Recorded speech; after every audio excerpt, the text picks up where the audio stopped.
Hello, everyone. Welcome to another night of some Overwatch action. Tonight, we have the University of Toronto Varsity Blues going off against University of Alberta Honore. My name is Antonio, and tonight I am here with Spaffles. Hello.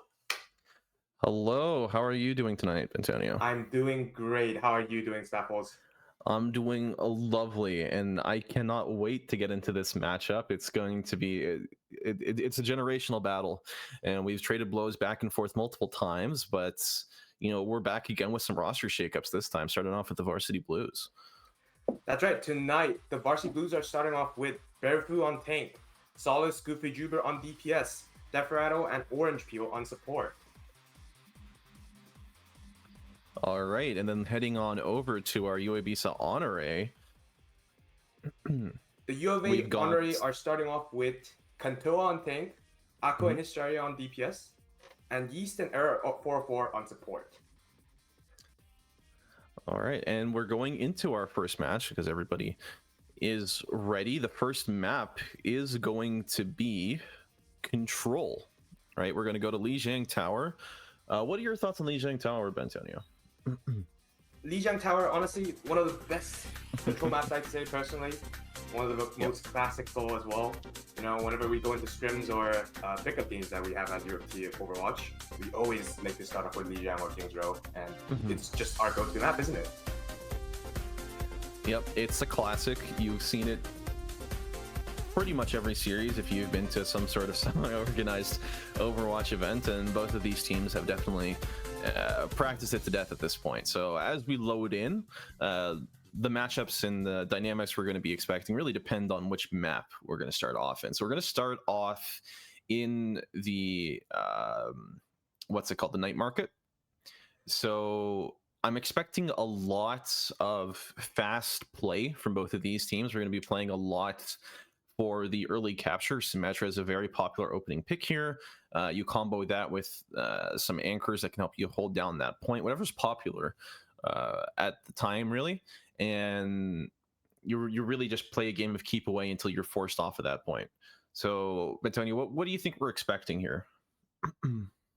I think with the new meta rolling in as well, it's going to be very interesting to see what teams think of with the tank meta as well and the tank matchups in general. To be honest, these days we see a lot of Zarya coming out in matches as well. You see a lot of Zaryas in ranked, and to be honest, Zarya is just very powerful at the moment, isn't she?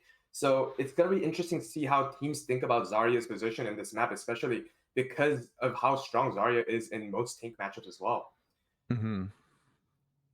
I think it will be very interesting to see how teams rate the Wrecking Ball in this map as well, because Wrecking Ball is a very good counter to Zarya as well, though. So it'll be a very fun match to watch, I'd say. All right, Zarya is definitely one to keep an eye out for. We've got our first ban of match so far, the Honore ban Hazard.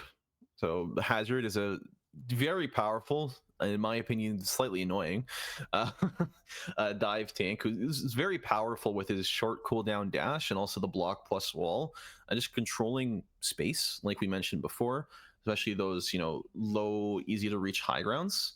And we also see the Varsity Blues here banning Lucio. So Lucio again really primed for those memento movement plays.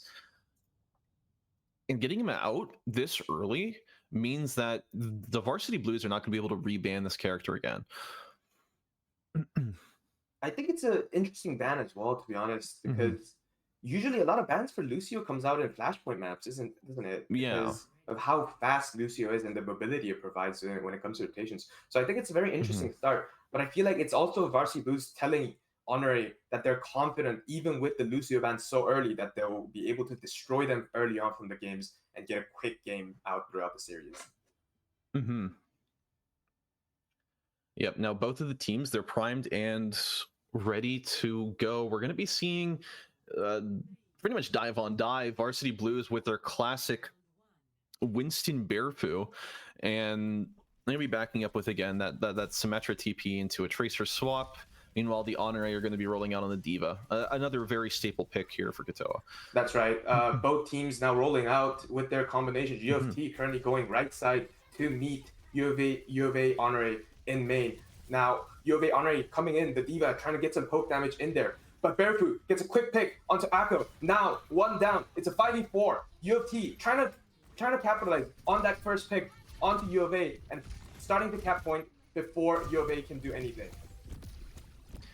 Yeah, it was a very nice pick there for the Blues. It's something that they really urgently needed. Now, the Honore, their entire composition is set up really to deny the Varsity Blues from making those plays. They're still able to find it anyways. Now, looking deep again, Yeast gets the first blood kill onto Solus. A bit of a disastrous start off for UofT Varsity Blues. However, Barefoot trying to reposition, trying to rally his team into a good team fight. The Ana in a bad position against a Tracer. Winston very low. However, a nice sleep from Desperado, but Barefoot goes down. The sleep still goes through, and Desperado trying to look for a trade and still gets a trade. UofT does still lose, however, gets a quick trade and gets some staggers onto the enemy team. Yeah, it was a really drawn-out fight, and the Blues were able to bring out some wins from it, but the Honore being able to capture the zone so fast means actually they're overtaken UofT already, and the third fight hasn't even started yet. Now, we are looking at an ultimate here for each Tracer, so let's see if any of them can make the Pulse Bomb stick. A quick Nano Winston coming in from UofT now.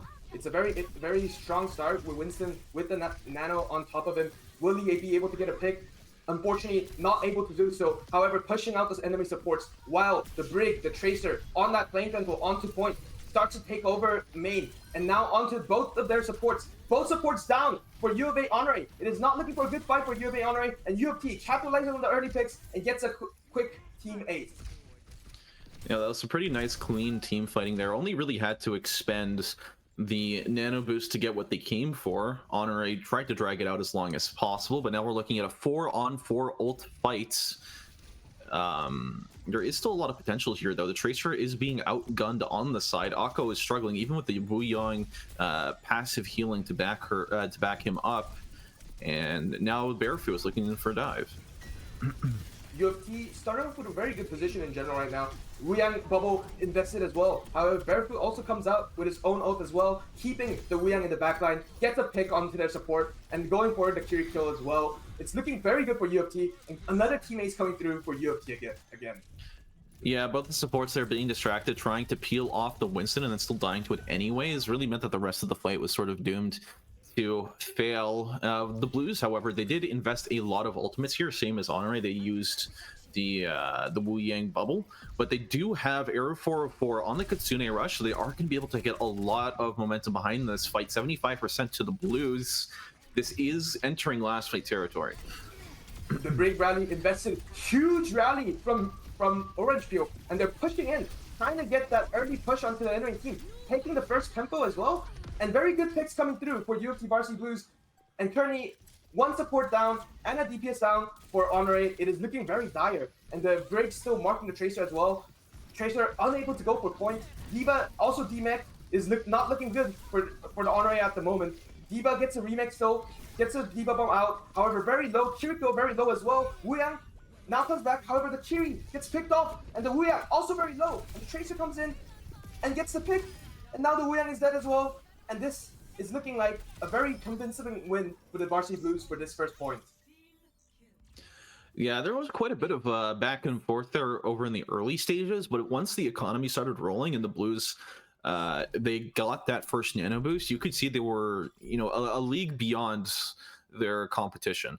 So main things I want to focus on here is that there's a lot of mixed feedback being gotten from this Diva, right? She is very effective at eating those Honor grenades and negating some more of your range damage, but especially into the Winston, who can zap away your armor very, very easily.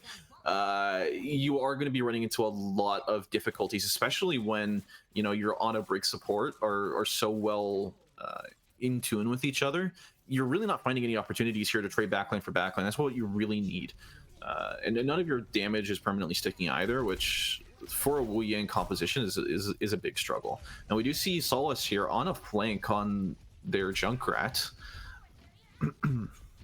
Now, both teams are slowly rolling out into their positions. It's going to be a very slow poke fight.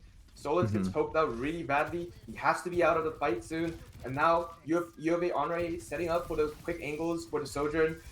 UofT trying to look for an angle onto the backline, however. Amazing sleep from that rattle. The Brig Almost about to go down though, but the Wuyang does complete the kill. However, U of A very deep into enemy territory at the moment. D.Va also very low. The Reaper gets the kill, and now the fight is flipped. The Soldier may have taken a very good position in the very early fight. However, they overestimate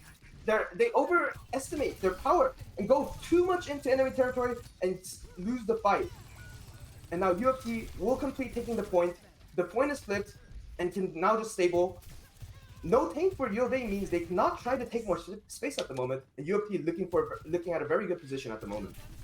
Yeah, we saw some really nice shots there from Hysteria, trying to claw back as much as possible. But like you mentioned, right, with the Winston up and with no tank at their side, it's really difficult to really buy that physical space out there on the map. Though Hysteria is going to be finding their footing yet again on the high ground. We see Goofy Juber just ripping into them as the Reaper. Hysteria gets the first blood kill onto Bearfu, and now they must concede the point flip. A bit of a disastrous first pick from UofT. Unfortunately, they cannot continue on that first pressure they had. Have to give the point.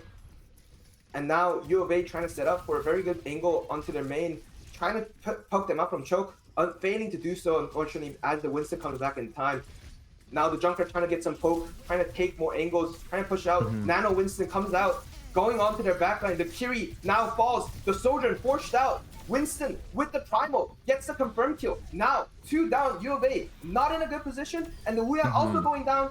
It is a very good team ace from UofT once again, and a convincing win, and gets that team point flip once more. Yeah, those Nano Monkeys are really proving to be worth their weight in gold here, and it was really unfortunate there that Hysteria happened to overcommit, pop the overclock in an attempt to take him down, not realizing that he already had the Primal available. Hysteria checks the wrong corner out the gate and almost gets taken off for it. Solus was found on the side angle, is not going to be able to get much done. The Kiriko was dropped down to low HP, but does survive. Now Kotoa is leading the charge in deeper. The rally popped from UofT though to counter the ults coming in from U of A Honore. However, the ults do not matter. The rally does not matter. The bubble, too powerful, kills Bearfu. And now U of A Honore trying to finish off the point. But the Junket ult's committed. Will he get more? He does get a kill onto Hysteria. However, unnecessary, unfortunately, as the point has already been capped. And now UofT trying to see if they can get for a quick tempo onto the fight now that Hysteria is missing from those very key hit scan angles. Yeah, now Goofy Juber here does find himself between a rock and a hard place. The D.Va did use the thruster to get onto him, but he is able to escape. The big Death Blossom comes out and claims the Kiri's life. Wuyang is the only sustain left on the board. The D.Va gets de-mech'd and is shortly taken out afterwards, right? 70% to 70%. These teams are very evenly matched so far. And now staring down the barrel of the spawn, the Honore have 2 ults at their disposal. They have the bomb for the remech and they have the Dragon Blade, but can they make it work? The Blues looking very happy here with their nano boost. The Nano Winston once again committed, very powerful, once again proves that it is powerful. The Genji, however, does get that blade kill, very low, but gets another kill. But Bearfu in the backline, getting those primal kills, and now coming for to avenge his teammates. Can he get the Genji? The Genji, however, runs away. Can he get the confirm? The Bearfu does get the confirm, and the D.Va now committed onto point. However, not enough space. And the Sojourn comes in for touch, but UofT gets the cap and gets a convincing win on map 1. That was incredibly close there. Almost was able to touch her Hysteria, but even afterwards, Varsity Blues were still able to capture that point. They were still able to lead our series 1-0, right? So I do want to address the elephant in the room, or maybe in this case I should say the monkey in the room, because Bearfu's Winston was practically untouchable throughout both of those points. There was a lot of space being bought by them, and then the self-proclaimed the primal blades, right, where you just nano boost the monkey and they go all the way in, and then after the nano boost wears off, they pop primal form, and then they're still able to get 2 to 3 kills even when it's just the monkey diving in deep and the rest of the team brawling it out on their own side, right? That was a ton of value, and I'm interested in seeing how the Honore team are going to be able to sort of maneuver around this moving forward. Once again, Bearfu proving to us why he is such a key player to UofT. and Honore not being able to find that solution against that Winston of Bearfu. It'll be very interesting throughout the series to see what U of A can actually think of to counter that Bearfu's carry potential and twist the bans, maybe use some ban cards for the Winston maybe, and try to twist the series and maybe take back map 2 from UofT. Yeah. So this is a best of 5 series, so there is still some more wiggle room. I know a lot of people will dismiss a control win because it is, very death matchy. You sort of fight back and forth for 5 to 10 minutes, and then whoever wins the most just full out brawl fights happens to win that map. And what's really going to prove that this team has what it takes to keep pushing on through is going to be what happens on this next map. Whether I believe that the teams will have your mode and map selection, so depending on whether this is hybrid or escort or flashpoint, you're going to see very, very different results here. I think map 2 is going to be very crucial for this series, especially because in a BO5, getting that match point is extremely crucial. And when you get that match point on map 2, you take such a lead in terms of mental as well. The pressure onto U of A is going to be massive when they lose map 2. So this map itself is a very key point for this series. So the team winning this may be able to take over that flow of the game, flow of the entire series, and might be able to flip it over. Or UofT might control that flow and push out through the entire series and get that 3-0 confirmed.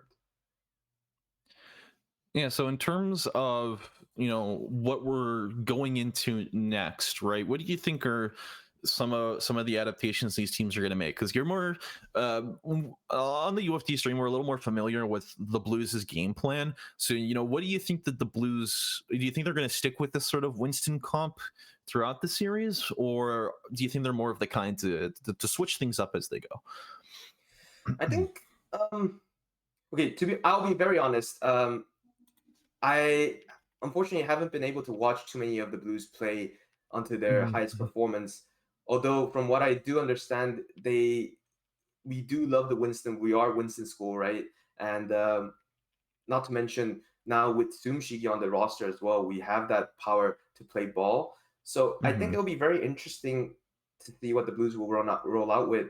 I'd say most likely, however, is when it comes to comfort picks, we have a very strong flex DPS lineup, right? We have Goofy Juber, Hani on the Genji Tracer, Solus Mao on the Genji and Echo as well. Strong flex DPS support, flex DPS picks as well, and we have Desperado that can ensure them to survive. So I think a Genji dive comp with Winston is something that we will see very often with this Blues team. Depending on the map, though, we'll have to see if they'll decide to rock out with the Reaper Zarya comp instead.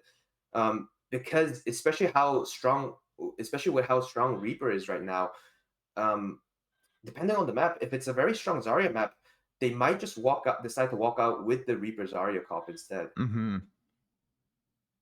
Yeah, big shout outs there for the Zarya. I mean, I'm excited to see if it'll come into play tonight. Our first map, our second map, though, is going to be going over to Rialto. So, you got plenty of opportunities here. You're just hyping up the Zarya and the Reaper. We've got, plenty of opportunities to make that work, and because UofT won the first match and Honore get to pick this one, I'm interested in seeing what sort of strats or pocket picks or sort of maneuvers that they're planning here. What are your thoughts here, Antonio?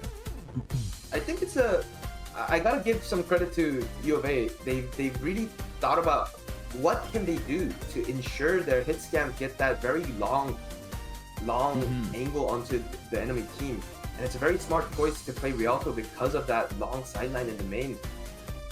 Even though Winston runs in, it's easier for their hit scans to run away, take those better angles onto them, and punish the Winston when he overextends. So I think it's a very good choice from U of A to go Rialto. I think the bans are going to be very key here, because if there are any Widow players, very good hit scan players, UofT might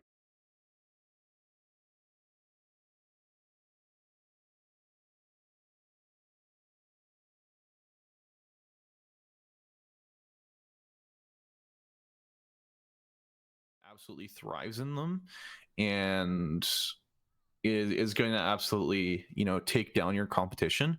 I'm interested in seeing what Honore are going to retaliate with this round. It's going to be the Winston ban. So, very expected and very deserved, I would say, considering the performance last match. Mm-hmm.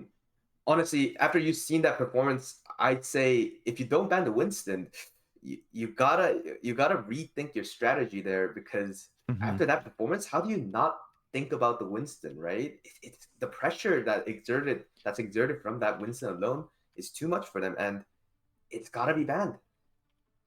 So I think Yeah. it'll be very interesting game to see for this map once again. Barefoot with that rage as well. You can see he's angry that they've taken away his signature pick.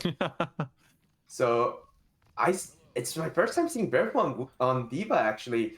I think it's going to be a very interesting match to see. Oh And once boy. again, we're rolling out with the Mercy. If you've come to see UofT Varsity Blues CCL matches recently, you might know that we've actually been playing Mercy often this season. So some might say, aren't you guys just trolling? The truth is, no, it's actually been working for us, and which is why we're playing it.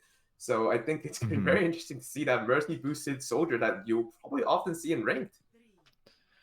Yeah, I know you can't see it right now, but I'm just saying, I'm rubbing my eyes. We're rolling out with the Soldier Mercy. Very unconventional, but it does do a lot of damage and really disincentivizes Hysteria to continue on with their Widow journey. Going to swap over to the Ashe. In terms of overall team compositions, though, this is pretty expected. Solus has a very solid Genji, and we also know that Akko does too from the last match here. Aside from that, Deferaddle's going to be back again on their signature Ana, hitting some nasty sleeps last game. They're going to be able to combo that no problem at all, at least against these opponents. Big Anti does come out, forces Barefoot off their high ground spot. Yeah, Barefoot now poked out of high ground. It's very hard to contest that high ground with the entire NA team up there. UofT needs to find a solution to push out that high ground so that the hit scan angle from U of A cannot get a free angle. However, Mao Solus on that backline gets the kill. However, gets traded by the enemy Diva. Barefoot now forced out. Soldier getting dove by Akko as well, but Akko nano anti as well. So gets sorry. Yep, lots of back and forth trading here. Not a very clean fight for either of these teams, but I think a lot of what the differentiating factor is these anti-nades that Era 4-4 is able to hit, making sure that the Mercy was not able to get healed, and then almost taking on the Soldier as well after. Right, but Goofy Juber is on a rampage, looking around, trying to get as much damage done as possible. DMAC as well from Barefoot, nice job. And they're going to be able to send Honore back, but not before they've captured almost, most of this payload progress. Yes, very convincing comeback from UofT. Clean team fight. Sorry about the earlier. I had my stomach wasn't feeling good suddenly. So yeah. Sorry about that. It happens. So we do see Barefoot here YOLOing a bomb, catching East off guard. Solus as well manages to get a pick of their own and escape with their life this time. Nice improvement. You see Orange Peel out here on the docks, just trying to make their getaway as clean as possible. Varsity Blues as well. They do have 4 ultimates into their disposal, a little bit further along than the Honore team are. So we'll see how they decide to dispose of them this time, especially if they do utilize that nano boost on the tank as their patented strategy that they've deployed many times on Liege. Quick blade comes out from Solus, and the beat invested. However, the damage already done. UofT already got that pick onto the Ashe without the hit scan. U of A is gonna have a hard time pushing in. Now the blade committed from U of A with that double kill. It looks like a very convincing fight for the U of A at the moment. However, Solus and Orange Peel still alive in the backline with the Mercy with the Valk. Still alive, Solus. They're still surviving. They really want to get the kill. And Orange Peel, the only sole survivor at the moment with Barefoot. Can they survive? Unfortunately not. And the confirmed kills come through. And now UofT must respect it and needs to give that space. It is a convincing win for U of A and gets that first point cap. Yeah, it was a super long, drawn-out fight. Both of these teams ended up investing 4 ultimates in total. The Blade for the Blues, unfortunately, just didn't have as much gas behind the wheel as Akko's did, as he was able to capture both of the supports even while antied and getting pushed away. So now both of these teams are setting up further. They have captured the first point, so Honore, they're looking pretty confident heading here into second. That's right. Honore trying to take that high ground position. This high ground is extremely crucial for both teams. Now Goofy Juba on the angle, pops the ult, gets 1. Can he get 2? He does get 2. Now on the very good angle, the D.Va gets the remake, but trying to get away. Don't think she can, and will she get the remake? She does, and the Soldier able to get those kills with the ulti, with the stim as well, is now going to get a very convincing win, and now UofT able to capitalize in a very strong position in front, not allowing those hit scan angles from UofA. Yep, as you put it, Tony, that visor was immaculate. Getting 2 kills would have been fine enough, and then already went and fished another kill out with the grenade.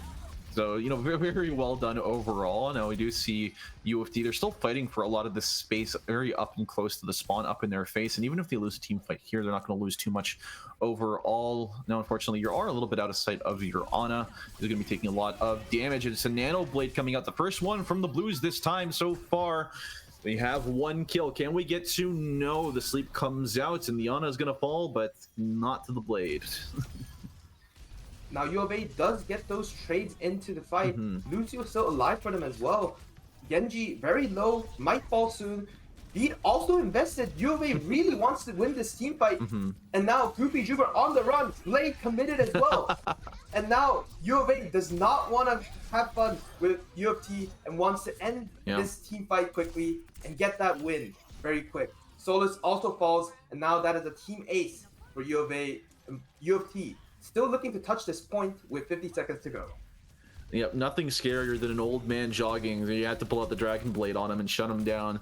But, Honore, at the end of the day, they did get their objective. They did progress this point, and they did win the team fight. Now, it is another visor up for Goofy Juba. Can they repeat the miracle? They're going to be going in deep. The Ashe ult does send them back. Bob doing a very good job of protecting his territory. Arrow 404 secures the last hit onto Goofy Juba. Hysteria with Bob secures the kill onto Orange Peel. Barrett was able to trade it back, but gets knocked out of the mech themselves.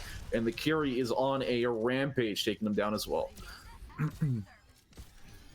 A great team fight from UofA, even considering the fact that they invested so much in that previous team fight. UofT try to capitalize with the damage boosted Soldier ulti onto the backline, however wasn't able to get those confirmed picks, and eventually UofA with the better positions were able to get the confirmed kills onto the Soldier, onto the Genji, and were able to push out that point, and now looking to push that 3rd point as well. Yeah, now the Honore do have a D.Va bomb again, so they are going to be able to remech in case the worst case scenario. Akko gets a nice pick onto Goofy Juba, even though he's got an anti. Now Kitsune Rush running through the team and not going to be able to hold their ground at all, not even with a hazard. Solus gets knocked back all the way into the spawn. It's not going to be long for this world, though, as Deferado is getting dove all the way deep, deflect right in his face, not able to do anything. And 56 seconds left. Honore cap the points. Wow. Very nice push there from the Honore. They're able to get all the way and have a little bit of time to spare, which is always a good thing. And now the Blues have to match their tempo, right? They had a very good thing going for them on the first point, but then after that they sort of crumbled, right? Second point came and went by, and then third barely had a fight. Yes, UofT was playing that first point pretty well. They kept those flight lines away from the enemy team, pushed them far. But once UofA was able to get the cap through, it was very hard for UofT to capitalize on better positions once again. A lot of staggered fights for UofT as well. A lot of ult usages when that went poorly as well. The Soldier ult sometimes not being able to capitalize. The Genji Blade as well, not being able to capitalize. Overall, UofA outplayed UofT in those team fights and were able to capitalize and get those caps as well. Although 56 seconds, a very decent hold in terms of defense, to be honest. Full hold, obviously, you'd call that best scenario, but you can't always get those best scenarios. So it's going to be very important for UofT to actually beat that time instead. And I'm confident that they'll be able to find those solutions to those counters and eventually get this map as well. Yeah, so Honore are opening up their defense. They're doing something very similar to what they did on their attacking round, except Yeast is on the Zenyatta, going to be bringing out a lot of more, offensive potential, bringing the Discord Orb as well to, try and punish those extremely hard overextensions. This time, the Blues, though, they haven't really changed up much of their comp at all. Orange Peel is now on the Brigitte, so no more Mercy fun time, and I'll be interested in seeing what Goofy Jibber decides to swap to after its death. Quick pick on from the Ashe as well. UofT not really able to push out. However, they do progress far onto the high ground. The Genji and the D.Va continue to exert pressure, keeping the enemy D.Va and the Genji from pushing out further. And however, UofT really wants to take the high ground for their hit scan to take the position. However, no need for that since they are on Tracer now onto the Zenyatta, very low. However, Bearfu kicked out of the mech, very low as well, and not able to exert further pressure with the D.Va mech as well. It's looking very dire. The Genji gets more picks. Goofy Jubber now forced out as well, and the Zenyatta, which was low as well earlier, is now sitting freely on that high ground still with the Tracer and exerting further pressure on the sidelines. Yeah, very well executed hold here. Deferaddle also finding himself in a tough position. Almost, gets soft dove by the Genji D.Va combo from the Honore team, and now Solus as well is being forced back. The main roadblock that the Blues are facing right now is not really able to get any proper, positional footholds on this map. We do see Bearfu running in close to try and get up onto the high ground. Katoa gets left, but okay, they were able to secure the kill onto Yeast, but Hysteria does trade back to mech, so now Bearfu is soft and vulnerable, getting dove by their D.Va counterpart. Huge boot from the Brig. However, the boats do save the D.Va, but still DMAX, she will jump off the map. And it seems like a convincing win for the Blues at the moment. Exerting further pressure in front, the Zen and Ashe not really able to get those side angles anymore as well. D.Va also back on the mech. It's looking like a very strong fight for UofT Varsity Blues. And now this is last fight territories. Bob committed from the Ashe. UofT falling low, Genji falling very low, but the Nano comes in, the Blade comes in, but is there a chance to answer it for it? No, there is not. The Genji falls, however, already many picks from UofT, but the Genji comes in, but the Brig gets to pops the rally and saves her teammates from certain death. And now UofT trying to capitalize with the advantage of having their tank still alive, having the Brig still alive with better sustain. The Brig very, very low at the moment, falls, and it is not looking like a good fight for UofT at the moment. If the fight sustains this long, it won't be a great fight as they will be staggering further. UofT trying to reset, trying to get their teammates back, trying to drag the fight as long as they could so that the enemy team could not reset and look for another team fight early on into the next yeah, so there are 50 seconds left, right? So Varsity Blues, they do have 2 opportunities here to take team fights.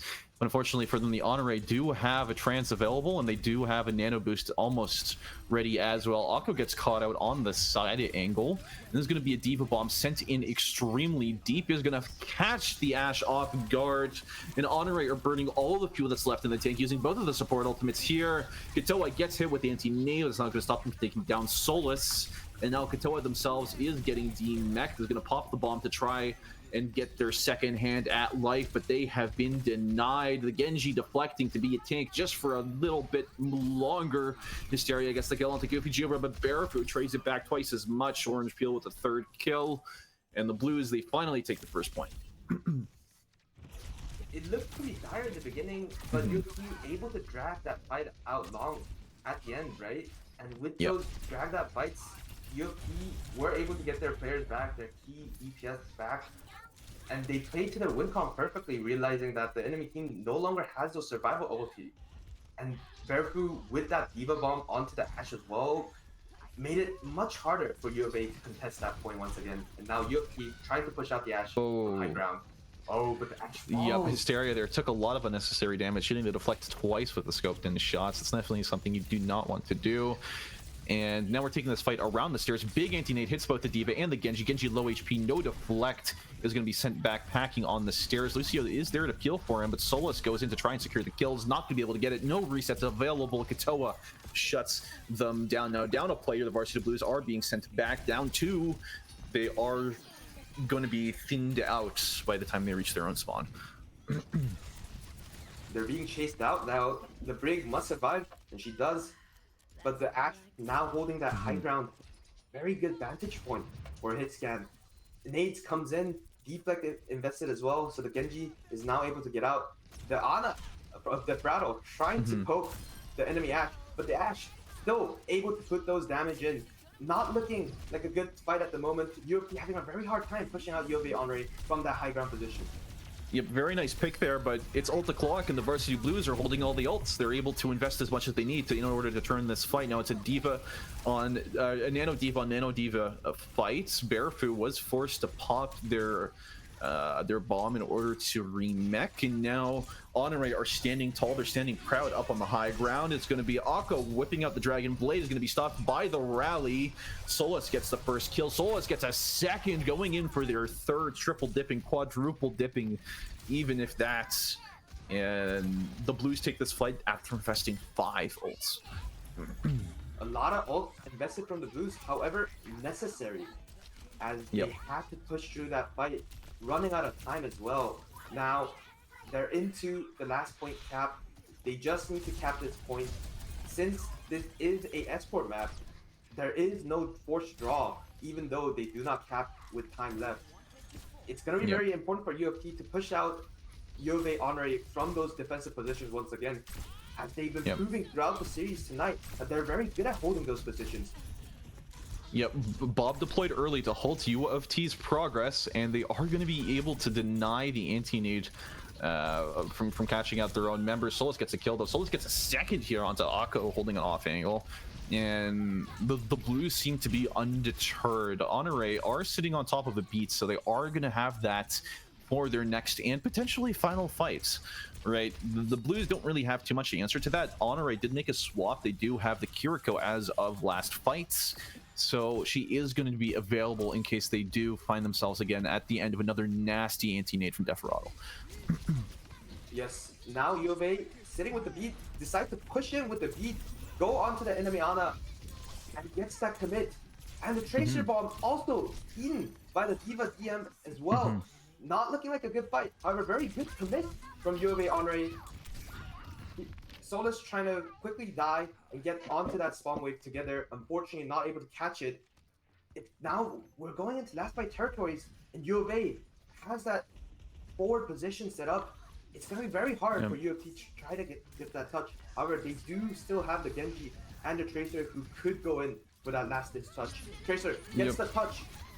The Nano also committed onto the D.Va. Kiri have to TP out for the Lucio. The Kiri is cut out, and the Lucio also cut out. Will the Lucio die? The D.Va bomb committed. Brig, however, still alive. And the enemy team all falls, and it is only the Reaper that is still alive for UAlberta Henry, and UofT gets that cap even with overtime. And now we go into... Yeah, that was an incredibly dicey situation there, but we did see the Tracer was able to slip through their defenses, and the Blues were able to trigger the overtime. And after that, they had a rally, they had a nano boost, and they were able to waltz through with the ultimate advantage. Right, the Kitsune Rush was unfortunately not a match for those two. Now, as we are, physically resetting, we have 10 seconds to go into the next round. Both of these teams, they have a lot on the mind, right? First point has been a very high contention point. There hasn't been a lot, there has been a lot of difficulty in capturing it so far. So I'm interested in seeing how they're going to tackle this differently this time. Honore start off on the defense because they do have more time in their bank, and the Blues seem to be going for something a little bit untraditional. Right, Honore not changing anything up at all, even down to the Zenyatta. Right, but the Blues, they're hovering the Wu Yang. They're going Wu Yang and Lucio. Right, they're going to play for full momentum, just get this point out as far as possible and as fast as possible. That's right. throughout the entire map, UofT having that hard time pushing out the Ashe from those high ground positions. With the D.Va as well, UofA has been very good at keeping those defensive position on high ground as well. UofT will need to be able to tackle those high ground positions. Running out with the same comp as earlier when they capped third point, can they do it? Can they get that first point cap, or at least push it out further so they have that bit of less pressure when they're doing their second defense? Yeah, I mean, both of these Anas have filled me with a ton of confidence. They're both superstars in their own rights, and interested in seeing who is able to land that sort of fight-winning shot first. Yeast almost gets caught off guard on the stair rail, but is able to be, peeled back by Katoa. Hysteria gets taken down first, though, by Solus. Now the D.Va is taking a nap on the point. Solus gets taken down in trade, so it's going to be a 4-on-4. Make that the 3-on-4 as Deferatl takes down Akko. Very good fight from UofT, being able to force out a lot of abilities from UofA when they're contesting that high ground, force them out of that position. So UofT had a much easier time. However, Bearfu overextended a bit, but UofT still gets that cap, which means they'll have a bit more of that edge when it comes to their own defense. And now UofA trying to finish the game, but they Rattle and Orange Peel resisting that push from UofA Honore, and still alive. Bearfu also returns. Now it's a 5v4 for UofT, and UofA Honore needs to get out.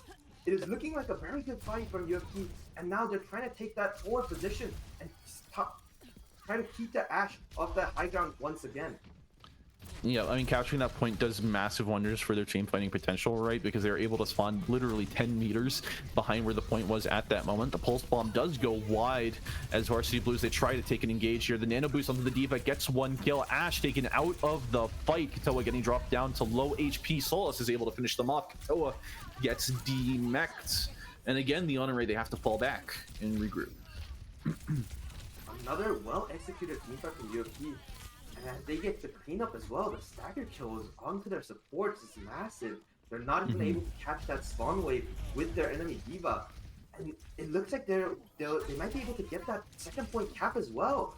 UofA Honore getting pushed out very far despite their amazing performance on that first defense and first attack. UofT figuring out the problems that they had throughout those first two rounds. They're able to capitalize and start answering those plays from UofA Honore. Yeah, Bob sent deep into the backline, catches a sleep though, but that's a sleep no longer on the Ana to peel herself away.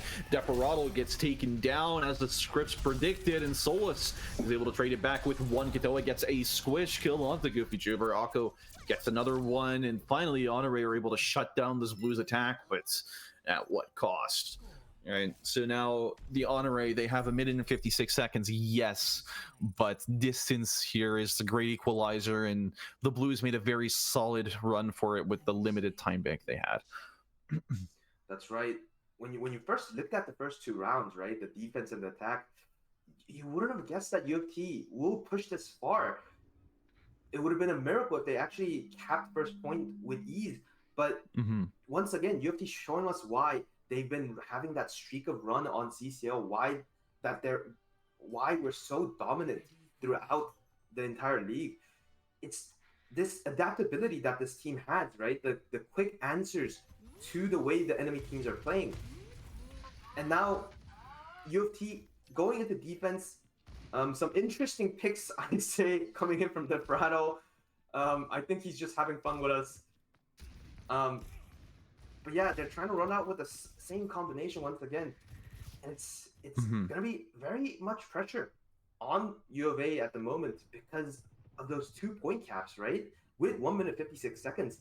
It's a very big, yes, it is a big time bank, but is it big enough for them to reach second point in time?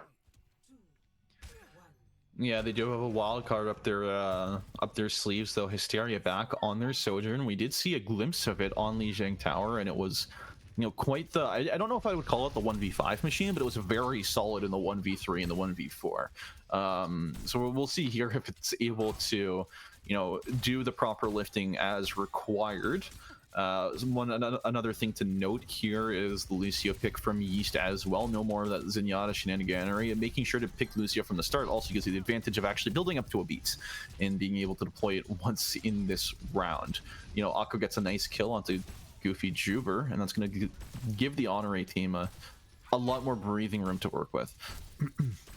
UofT being pushed out a lot now with the quick Tracer pick as well. The Genji being forced out, D.Va also forced out a high ground. U of A actually went through that first point choke point with very much ease. UofT now going into a very last-ditch effort fight position. The positions aren't looking great. However, UofT goes in for that high ground touch and the Tracer marking point as well. Verfu marking their backline really well. And it's looking very dire at the moment, however. Verfu very low, Lucio chasing as well, DMAX eventually. However, the core of UofT looking still very strong. Goofy Juber, Hani with the nano as well, committed onto the Lucio, onto their backline, getting those picks, almost falls off the map, however lives. Hey, as long as you don't fall off the map, it's all good, right?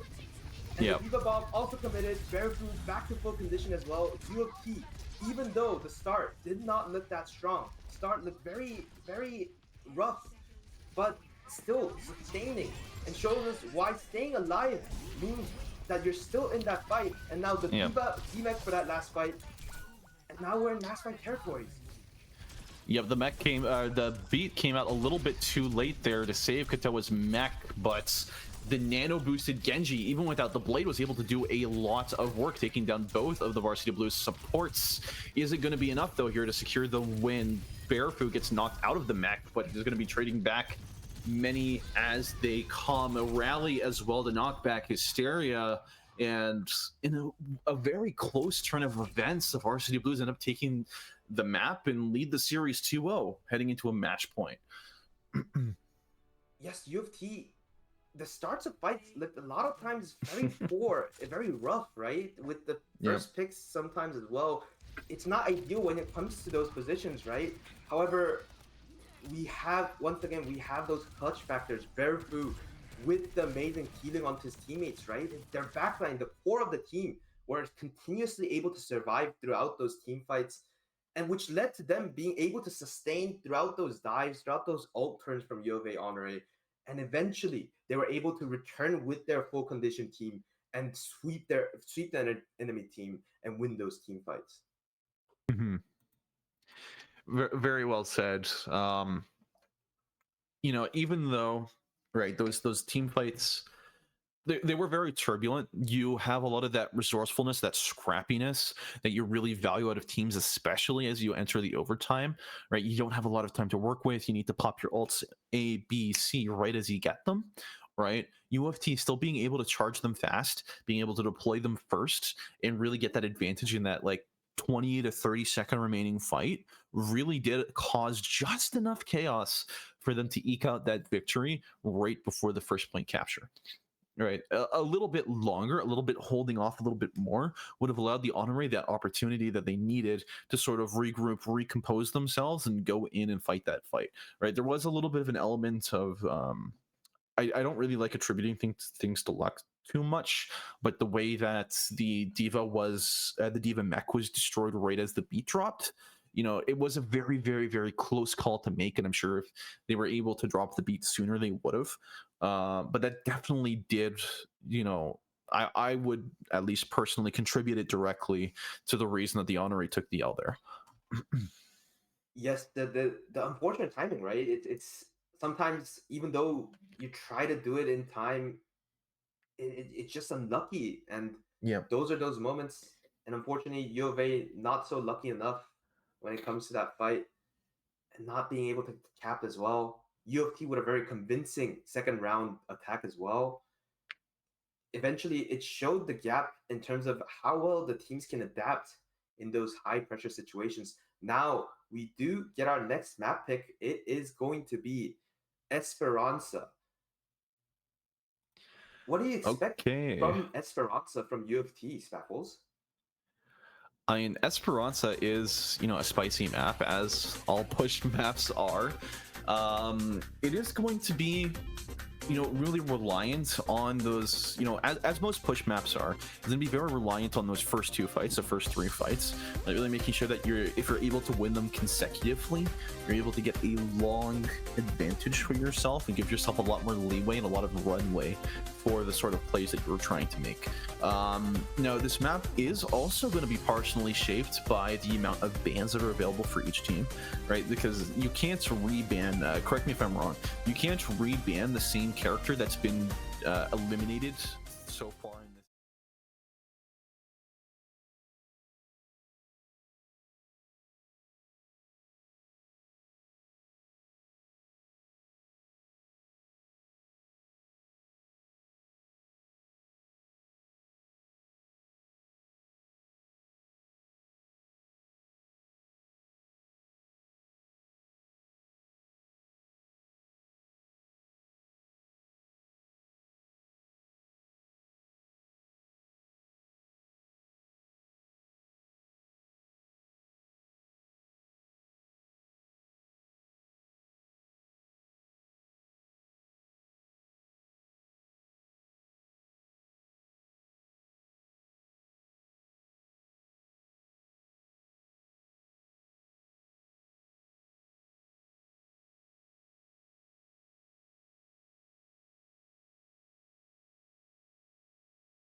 Your Ana matchup might be 50-50.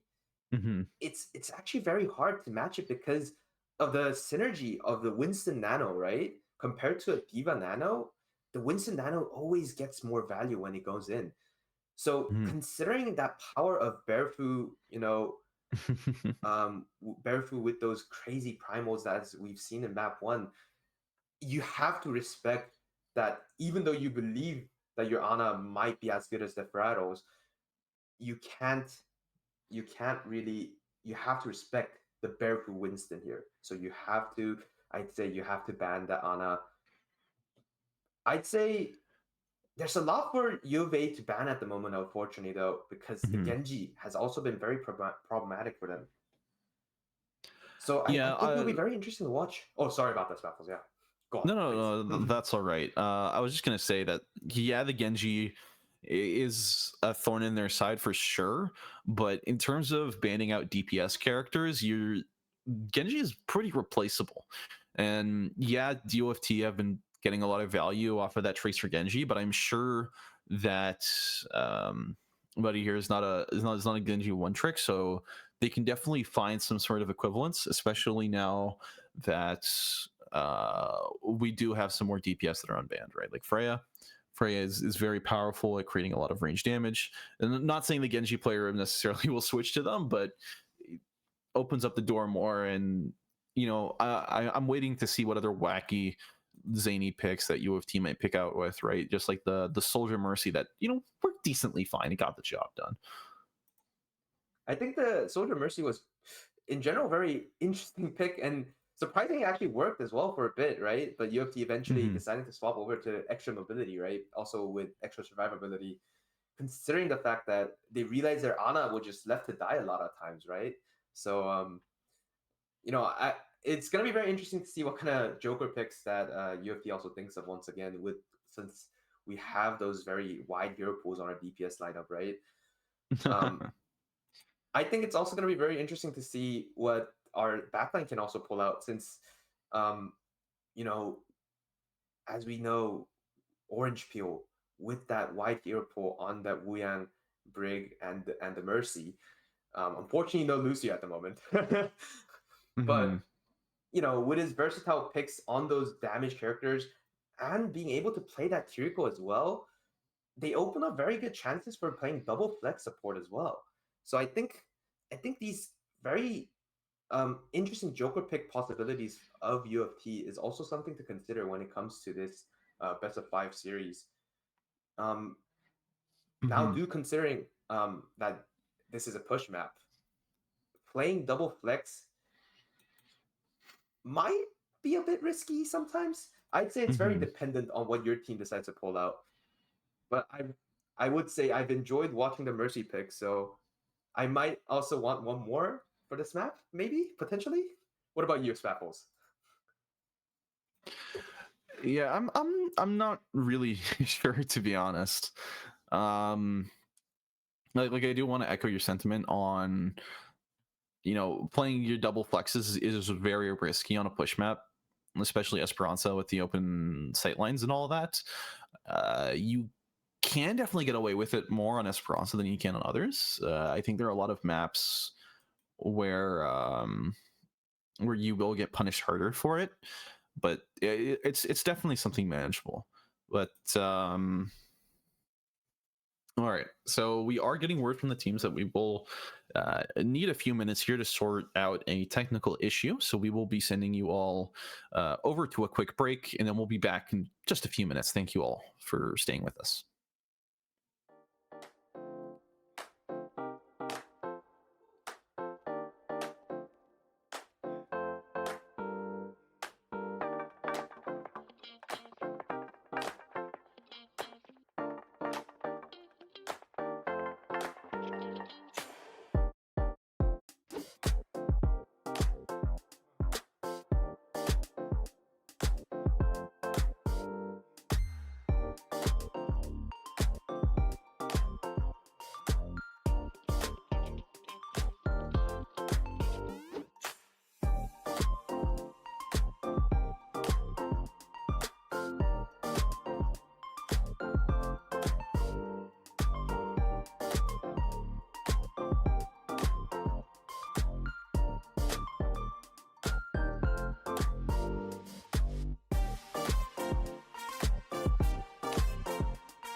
The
Prodder are just thinking, hello, welcome back.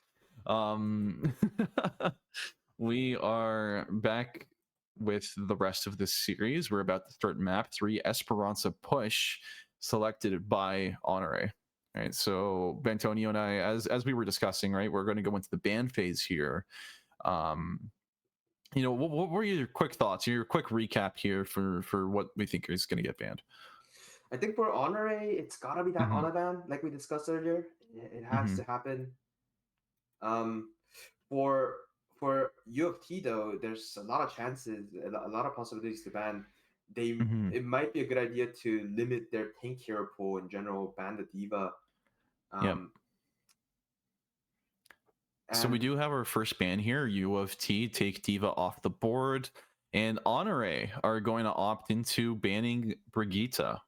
So the same vein as what we discussed before as with the Ana ban, but you're kind of removing Ana's like toxic twin, right? Making sure that he doesn't really have anyone that can peel quite as well as Brigitte can, with the armor packs and the boop and the shields. It's just a whole lot of booping. It's also very frustrating when it comes to diving them, right? Because whenever you feel like you've had them, the moment you feel like you have them, you're going in for that kill, right? And then you realize, nope, there's a brig there, there's a shield, there's a bash, and you know, a second later they were low, and now they're full HP, and now you're getting booped away, and then you're getting dove by the enemy Winston. So not a great experience in general when you're playing against that brig, right? So UofT now rolling out with that double flex combination that we talked about earlier. Very risky, yes, but it played right? With the Curie being able to all in into that dive, they might just be able to just burst that Freya down instantly and take that lead in the fight quickly. Yeah, both these teams roll out, finalizing their comps. Hysteria rolling on the Freya for the first time this series. I'm looking all eyes on Hysteria here for their potential pop-off moments. And we do see an early skirmish happening on the points. That's right. Freya trying to get that better side angle, right? The Winston diving in for the backline. And... oh, sorry, I'm having some technical issues here on my screen. Can you take over, please? Yeah, no worries. So the Honore do lead the early skirmish. They are able to win in air quotes, but there are no eliminations yet. So the Blues are able to really pop back very quickly. Right, 17 meters are captured here for Honore, but Barefu is consistently forced to concede space. They're not really able to claim the high ground for themselves, so let's drop down to low HP. Now we see Goofy Jupiter here looking for that side angle, getting the Kyrie very low, not able to quite finish it off, is forced to retreat. Right, now my screen's back. Let's go. Yes, and UofT quickly taking back bot again. Taking those angles in the middle now, the very key angles on the side. And the Ana just making that full round rotation with the double flex combo. Unfortunately, does fall. Solus gets that trade, and U of A still gets that teamfight win. Yep, real nice plays there. The cheeky sleep there at the end as well. But what I really want to point out here is just how much damage the Freya Tracer combo was able to do, right? You saw the Freya hop on a lot of the kill feed, but Akko also just really put a lot of work into that last team fights. And now that they've won it, now they've secured 45 meters of their own. Honore are sitting very, very comfortably here. 2 meters left, and they already secured the advanced checkpoint as well. That's the equivalent of the 2 to 3 fight wins right before. We do see Barefu though hopping in on the high ground. UofT trying to push out the Freya from high ground, but successfully doing so, forcing them to use a lot of cooldowns. You were also poking on that Tracer. However, Barefu very low, be committed as well to answer that blade of Solus. But Solus falls, and now the team fight heading rapidly towards UofA Honore. Yep, there's no hiding from that Lucio, and the beat was able to buy them a lot of extra time. The Primal does come out, and the Ana is being knocked across the border of the map, eventually getting taken down herself, but Point was able to be abducted by the Blues. They're able to bring it back at least close to center. Barefoot pops the Primal here, and it is going to be a Kitsune rush as well for the Blues. They're giving this fight as much gas as they have in the tank, and it's really starting to pay off. It was a very quick map flip from UofT that came out once they realized that the Winston is very overextending into the Ana to get that confirmed kill. A very smart idea from UofT, and very quick response from UofT as well. And now, now Honore, they do have the Kitsune rush to lead into this next fight, as well as the pulse bomb, so there are going to be some cheeky plays made with it, right? We do see the teams both positioning closer to the low ground. Kitsune rush does come through, and the Winston does dive on top of the team. Solus gets dropped down to 20 HP, but is able to survive thanks to the double flex. And now Hysteria gets dropped down to low. The Winston barely managing to escape. Katoa not quite done yet. Barefoot looking in here to get as much pressure as possible. Nice sleep again, gets woken up immediately, but Orange Peel gets the first blood as the Kiriko. Let's see if we can convert into anything else. UofT once again stabilizing really quickly after the enemy dies, showing off the strength of the double flex combination, right? However, UofA also with their quick mobility of the Lucio as well, outmaneuvering UofT a lot of times at the moment. Now the fight quickly tilts towards UofA at the moment. Yeah, Nano Boost does come through though. Barefoot with the Primal Blade as always. Right, well, minus the Primal, but the extra details. They are able to win that fight, and they're able to make pretty solid progress here towards the checkpoint. They should be able to capture it, although Honore, if they so choose, will have enough time to reach this checkpoint right before it pops.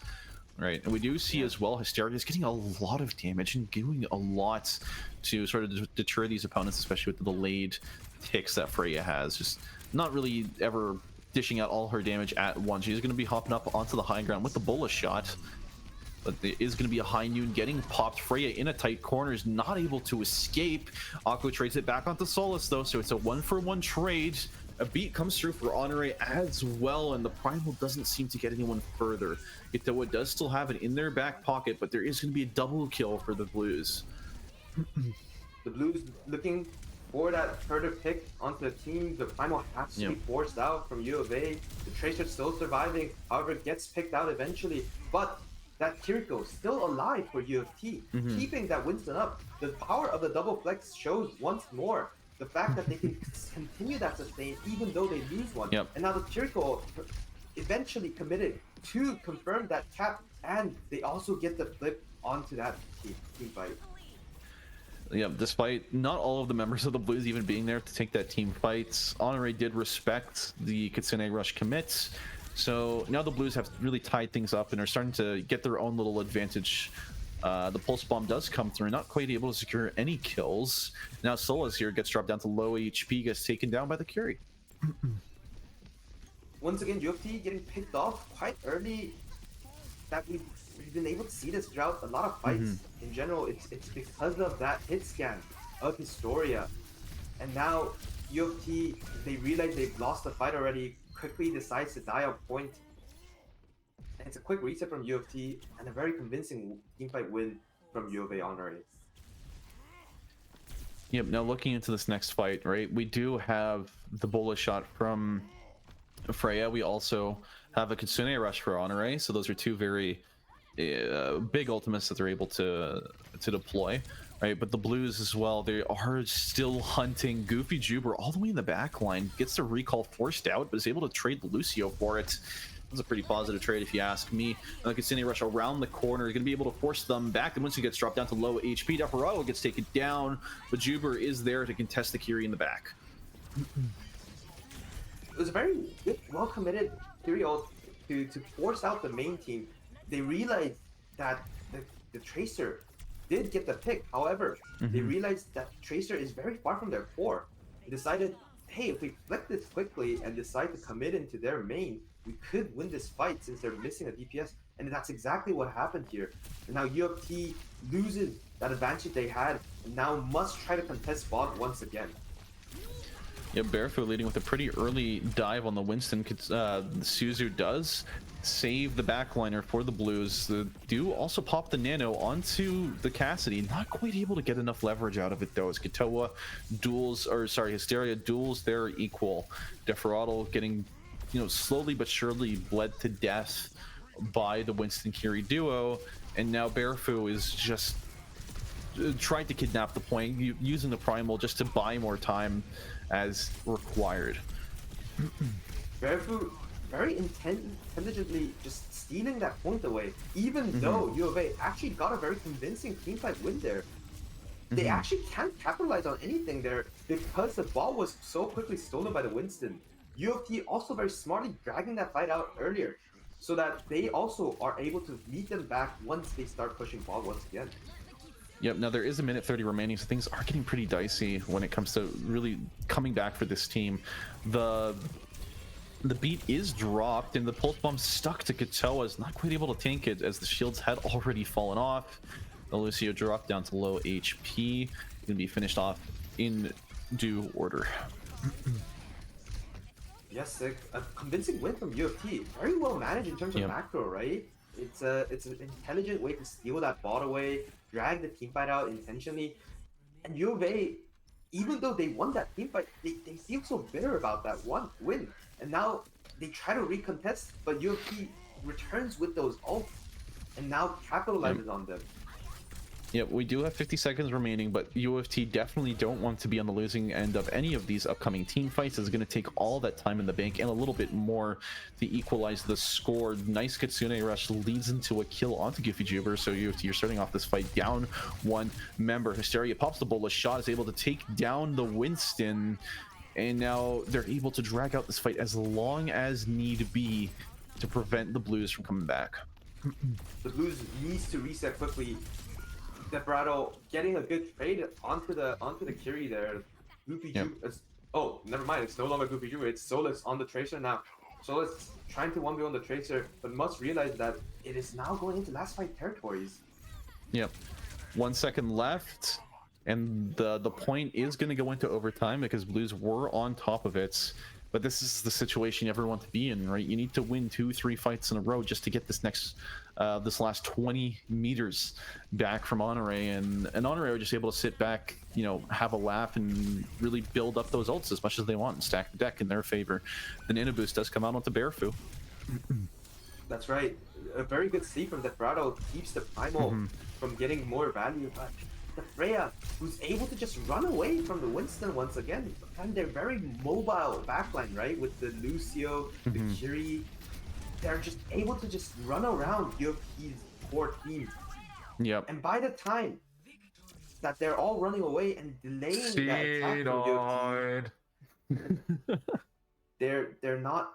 Their backline of UofT are just falling to the core of UofA. So unfortunate loss from UofT. But once again, like we discussed earlier in the beginning, right? It was a very risky move in general to play that double flex. And it was well played from UofA Honore with the decision to respect the Brigitte's power on that sustain. And eventually, well played from UofA, and they do take that map from UofT. Yeah, the Blues, unfortunately, they flew a little bit too close to the sun there. You have a Winston, you have a Tracer. They're both the last ones contesting, and then you don't do things exactly as they're required to be, especially that late into overtime. Just one primal jump and the point's gone. So Honore, they do secure their first point win, and this is going to send the map selection over to the Varsity Blues. I'm interested in seeing where they're going to take us next. We still do have Flashpoint has not been selected, and we also have Hybrid. So between those two, what I think would probably do them the most is going to be Flashpoint, because we've seen how momentum heavy they can be, and it does seem like they agree with me, because we're going to be going over to Suravasa as our next map pick. So Bentonio, what can you tell me about Suravasa? Suravasa is it's a very classic Flashpoint map, I'd say, compared to New York City, very favored by a lot of players in general. And it's because, yes, there are choke points, but compared to the NJC, it's got wider entry points, more areas to walk in from, more areas to flank in from. So overall, it's a like all Flashpoint maps go, you need more mobility. So not having that Lucio ban for UofT is gonna hurt a lot for this map. But we have seen how well we execute that dive combination, and Suravasa is still a map where you can still play that Winston and try to get those dive pumps working. So I think it'll be very interesting. It's going to be very interesting to see what UofT is going to roll out with. But I do feel that they might run out with the Zarya Reaper comp this time, because of how versatile and strong Zarya is in Flashpoint in general. Yeah, I agree. It is going to be an interesting comp to see them roll out on, and also when it comes to the characters being available for that, because this is a pick and ban series. The Lucio is available, the Reaper's available. I don't really see the Zarya getting banned, so you're going to be betting on a pretty good odds if that's what the kind of team comp you're expecting here. Although we have seen both of these teams are pretty heavy on the dive, I'm expecting to see the bans sort of shake things up here. Right, last map, we did see the Brigitte getting banned, so that's why we didn't see her around, and we also saw the D.Va getting banned. Although Honore were able to, maneuver around that, and honestly even thrive a little bit, if I'm saying so myself. So, Bentonio, where do you think our bans are going to go on this map? It's a bit hard, but I do feel that Honore might decide to ban the Zarya here because they do know that Zarya is just very strong in general at the moment. They do know that the Zarya comp can be very threatening for themselves and is very viable on Suravasa. So it's going to be very interesting to see. However, first bans do come through. UofA decides that the Tracer is more problematic for them, and they do not care if the Zarya comes out. All right, banning Tracer, banning Kiriko. That is quite a bit. So Kiriko, the only really reliable form of anti-heal in the game still, and especially when you're going to be running your Ana Brick core as you do if you're UofT, you're looking to eliminate that as much as possible. This also does happen to open up the door in case teams do want to play a little bit more of an off-meta composition. They can bring out the Junker Queen, right? Because Junker Queen does also take a lot of advantage from having the Kiriko get banned out here, and it's pretty solid when opponents are diving right on top of her. But it does seem like both of these teams are going to be going on with the same old. We're going to see Varsity Blues rolling out with their Winston composition, and Honore are going to run it back on the D.Va, but this time with the addition of Hysteria's very well played Freya. That's right. I think that Freya was that carry potential for UofA earlier, and Freya showed why she's such a strong DPS, right? Yep. And we did see that Moira being hovered over by UofA earlier. I think it could have been very interesting, but they decide that they need better sustain and they need that stun of the Ana for them to survive better, and the utility against the Winston is needed here. Yep, we also notably see Akko here coming out on the Genji. I'm intrigued to see how that's going to play out. There is going to be a quick little skirmish over on the high grounds. None of them are really going to get moved too far. Nice anti-nade hit by Era 404. This does lead to Barefoot getting taken out first. Yes, and UofT getting kicked out. They need to start getting out. It was a very good nade. The side angle from the Freya, right? And the side angle that Ana had onto their team was just very ideal for U of A. However, UofT still responding back with those counters and with those picks. And the D.Va now down. UofT still with one support, able to sustain and take that point clip. Yeah, it was a real slow burn of a fight there for the Honore, and slow enough even that Blues really got a chance to have their Winston rejoin the fight after their initial death, and they're able to catch a couple members of Honore off guard. So the point does flip over to Varsity Blues. None of these teams really have ultimates available yet. Nice sleep there onto the fray in the back. And we're going to take another dry fight here, as both of these teams are probably not going to have their ults up until near the end at this point. Early nano committed from U of A, trying to go onto the cats. Genji also gets that pick onto the enemy Genji, and now UofT in a very bad spot. And now UofT capitalized on the nano use and wins that team fight convincingly. Yeah. Big nano plays there, and I do also want to shout out Arrow 404, that nade that hit both of the supports in the back, especially Orange Peel, who was already low HP.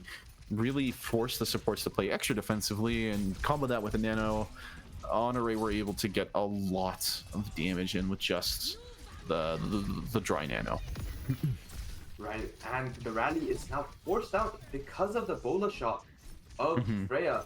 It's this very hard side angles from the Freya that's making it very hard. But the nano wins the committed. The blade also committed from U of A. However, Genji very deep into the fight with the committed, but U of A gets that point regardless of those ults committed from UofT. Yeah, the Blues did eventually win out that fight, but not until it was already too late, and Honore have locked in their first point secure. So leading off with that advantage is just pretty good. Although the Blues, they do still have the Blade, they have the High Noon, and they also have the Primal, so they're going to be able to play very aggressively here at the initial part of this point, really explode out onto their enemies, up until Arrow 404 is able to farm up his nano boost, and then things start to become a little bit more even. That's right. UofT trying to take that high ground position now. The Freya very low though, and the Ana also very low. Barefoot showing up once again. His skills on that Winston Primal. The Winston of Barefoot being that carry of UofT and wins that team fight very convincingly. Yeah, the Primal was popped there, and initially out of panic, right? Getting stuck with a couple Freya darts is going to send anyone against the wall, but eventually was able to, find the Arrow 404 in a dark alleyway around a corner, so was able to take them out. And the Blues are able to secure a lot of the points so far, almost 50%. Looking into this fight, though, Arrow 404 does have the nano boost. That's one ult to keep an eye out for. It's going to be a blade coming out from Solus, gets dropped down to low HP, taken down, but Goofy Jupiter's able to trade it back. The Freya also committed. UofT tried to hit them first, go first tempo. However, U of A instantly responding back to it and hits back with a very strong counter punch. Yeah, I do think that was a bit of a bug in the kill feed, but it did say that Deferattle killed Goofy Jupiter. A little bit of a cheeky team kill with the nade. Of course. Yeah. Regardless, though, a blade, or sorry, not a blade, a nano boost and a bola shot is sort of all you need when it comes to these kind of sorts of fights. As Honor right now building up their own cash, trying to, sit on their mountain of ill-gotten gains. The Deferattle has their own nano boost, so the Nano Monkey is coming out again to play right on top of the back line. Sleep is going to buy them just a little bit of time. This is going to give the Blues enough opportunity here to walk in onto the point. High Noon does get popped. It's not going to find any targets. Never mind, catches Katoa after being demeched. D.Va kind of just unknowingly walked into her doom there. Bit unfortunate for the D.Va. But the Genji gets picked out as well. I think staggers for U of A. Unfortunate teamfight for U of A as well. However, UofT perfectly perfectly plays that team fight, knows that they're in the advantage, knows that they can take that fast tempo, and knows even though the Nano Winston doesn't get as much value as we hope for, they're still going to be able to push out that area quickly, and they do so in a perfect team fight. Yep, now as we head over to the next flash point, that's going to be in the temple this time around. And, you know, both of these teams are pretty happy to come here, to be honest. Akko does pop up with the blade right over the enemy team's back line, gets the pick onto UofT, but Rally does come out in return. He's not quite able to get the kill onto the Ana, but a double kill with the D.Va Bomb. They're able to close out this fight for the Ana raid. Barafu trying to clutch anything from Defeat's jaws as is possible, but unfortunately it's not quite going to be enough. Solus here pops the blade as well, just trying to do anything else. Is going to get a pick onto the Freya, gets traded back shortly after. So really bloody fight there, but he does draw out the fight just long enough that a beat is going to be necessary to capture this point. UofT eventually forced that beat out really well, to be honest. Yeah. The Lucio very low. Eventually also dies. It's a lot of ults eventually committed from both sides, right? In the beginning, you felt like UofT just gonna respect it, but well played from UofT. Takes over the team fight, uses those ults, and forced out very key ultimates from U of A, and eventually forced out an amazing team fight afterwards.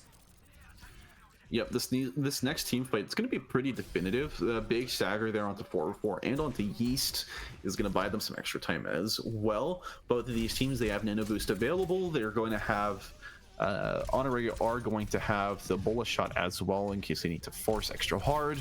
But the Blues do have that high noon that, you know, has been able to, you know, find some effectiveness this match so far. So let's wait and see if that's going to be the case yet again. A huge bola into the entire team of UofT though. The Nano committed. Barafu get extra trades. He does, however, the team fight already over. UofT losing that team fight. Amazing bola shot from the Freya. Brings the team fight over for U of A and a team white. Yep, now this is going to be the last fight over this point. UofT with a nice pick onto Akko, leading off with a 5 versus 4. But as I was saying, right, this is going to be the last fight for this point, unless there's a very, very edge case contest near the end. UofT pushing in with the high noon. High noon committed to control the area, gets the cap, and now U of A are the ones that needs to come in for the touch. And U of A just respecting that and decides to back up the middle. Yeah, I mean, respecting the Blues is definitely the only way that they're going to get another fight out of this. And the other gets dropped down to low HP, gets secured by Solus. Solus goes in for another, but Kito is able to trade it back over in the back line. Gets traded out themselves, but Barafu gets the kill onto Hysteria. Yes, and meanwhile, while their main is being dove on, the D.Va and Lucio try to get more value by diving UofT's backline, but Orange Peel with the amazing Brigitte just counters the D.Va and Lucio's dive, and they're able to sustain through the entire thing without any problem. A bit of a wild blunder there, Desperado dying to the D.Va bomb. That was the last second attempt on the point. I bet he thought he was outside of range, but eventually ended up eating it. You know, as we head on to this next map, this next point, right, this is match point, series point potentially for the Blues. So the tension is fully on. You can really feel the fire coming out from both of these teams. Hysteria looking for that flank angle, trying to get as much carry, you know, trying to bring out their carry as much as possible. Nice counter onto the sleep. Is going to be able to get a double kill here. Akko looking for that triple, gets it, and now Honorary pretty definitively have won this fight. Solus popping the blade, trying to salvage it as much as possible. Akko is going to shut them down, and Barafu knocks Hysteria off the map. His next stop is going to be jumping onto the points. Fortunately, not able to make it back to the rest of the resetting team. Bit unfortunate there for Barafu, as I think he tried to get out if possible. However, the good news for UofT is that even though a lot of ults committed for them, they still stalled that point cap eventually. However, looking a bit dire for them still, the fact that U of A has three ults coming, and a D.Va ult as well. Yep, Nano Boost, Bola shot. We're just throwing everything at the wall. You're seeing what sticks. Gonna be an anti-nade over in the back line. The Brigitte lived as long as possible. Deferado pops the boost. Gonna be able to send their Barefoot into battle, but there's not gonna be any trade so far. It's a 4-for-0 fight. Make it 5. It's a clean ace for Honore. That's gotta sting if you're the Blues. That's right. It's a bad team fight, but expected for them as they knew they were behind on ults. UofA, however, committed a lot of ults for that fight, and no DPL ults means it might be very hard for them to sustain. Yeah, Rally gets popped out early. Akko getting the first blood pick onto Orange Peel. Yeast with another one onto Goofy Juber, and this point is not going anywhere. Honore have secured it, and they're going to be looking in at that last fight, right? The last flashpoint on this map is going to be over by the water side. It's going to give a lot of opportunities for both of these teams, especially since we've seen how creative they can be and how well they play around their space. It is going to be a bit more of a challenge, though, for the Cassidy here, especially since Freya has a lot of those high-hanging walls that she's able to sort of dance around and get a lot of free pressure in, and you can't really trade back to effectively yourself. That's right. Not to mention, this point has very good sidelines for the hit scan. If UofT is not able to drive out the Freya from those positions, they're going to have a very hard time in general. Yeah, Bola shot sent deep into the backline, not able to find any picks directly, but Katoa gets one with Goofy Juber. Hysteria and Yeast follow up with their own. Orange Peel gets one, but Akko's able to trade it back. Solus here doing as much as they can. Always the first one in, the last one out, but sometimes, you know, good work ethic isn't all you need to be successful. That's right. Unfortunately, sometimes you need your teammates to be there to help you out in those situations. Yep. Unfortunately for UofT, they were not there. Now, they're going into the second team fight coming in. Freya looking for a very good angle onto the side, gets the cat, the Genji coming in for the kill onto Ana as well. And now, it looks like another convincing team fight for UofA Honore. UofT fumbling a lot of these team fights at the moment. And now we're going into almost last fight territory. It is looking a bit dire for UofT for this map. Yeah, especially since this one has been dragged out with the use of a Primal, there is going to be only one more opportunity for a fight, and it's going to be a rushed one, as Honore are coming ever so close to getting that reverse sweep, right? They're tasting it. It's right on the tip of their tongue, and if I can cast a curse this game, you bet I will. When, you know, going into this, we're 90%, 91, 92. UofT are positioned right outside of the gates. It's going to be the Genji to try and touch, but he doesn't. Misjudges the distance, is not able to get the touch in, and Honore further taking this back. It's going to be 2-2 now. It's such a close Saravasa. It was a very close map in general. You know, UofT getting that map point and potentially a series point earlier, but the Freya coming in with those clutch ultimates, right? The Freya's amazing plays into the enemy team, getting those flanks onto the enemy DPS. UofT was just not able to answer this time compared to map 2, where they were able to answer to those and get that map.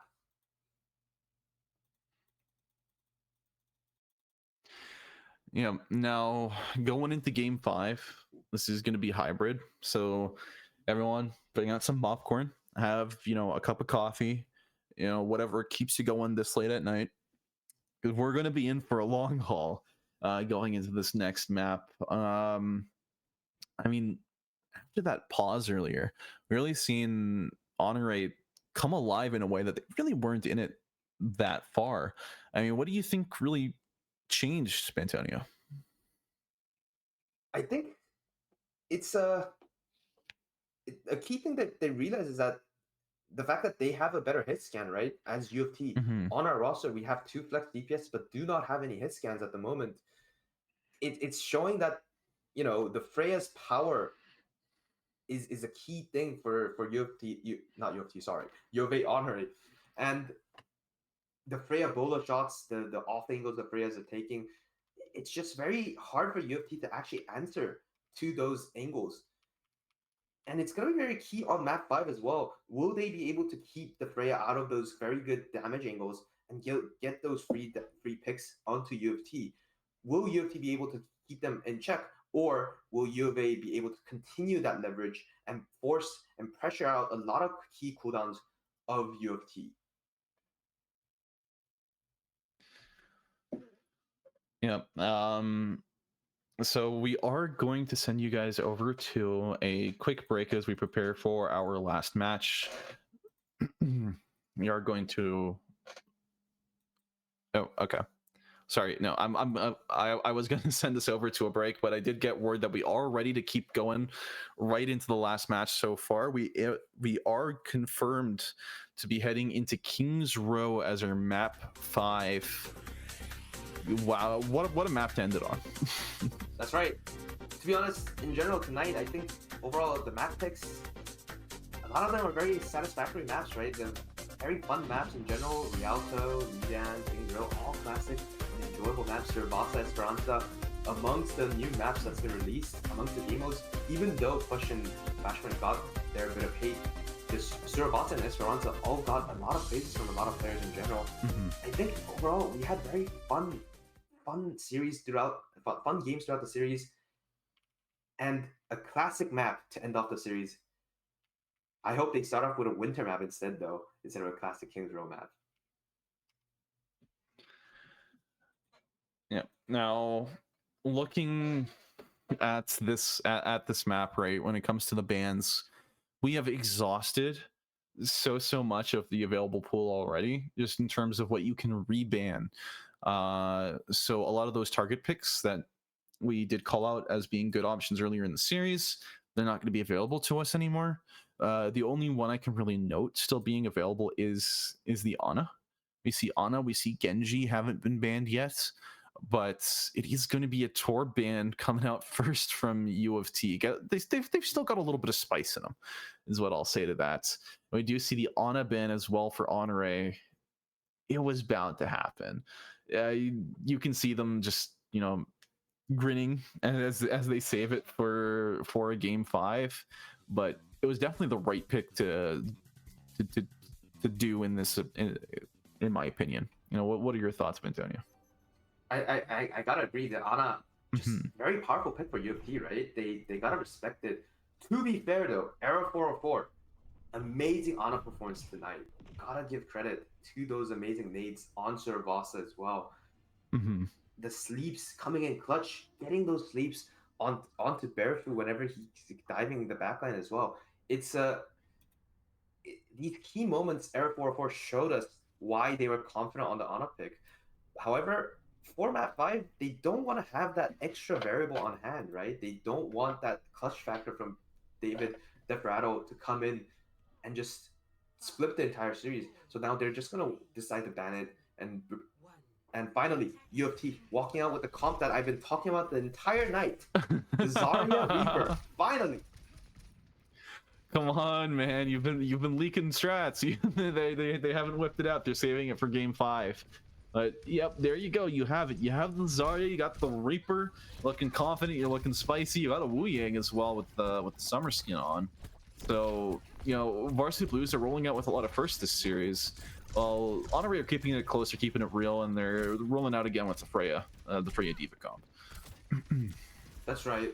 Honore very confident with their hit scan combination, trying to wrap around the map, get those sidelines onto the enemy team, but the Reaper bubble committed is very strong to push out those high ground positions. So it's going to be very interesting to see how these team fights eventually fall out.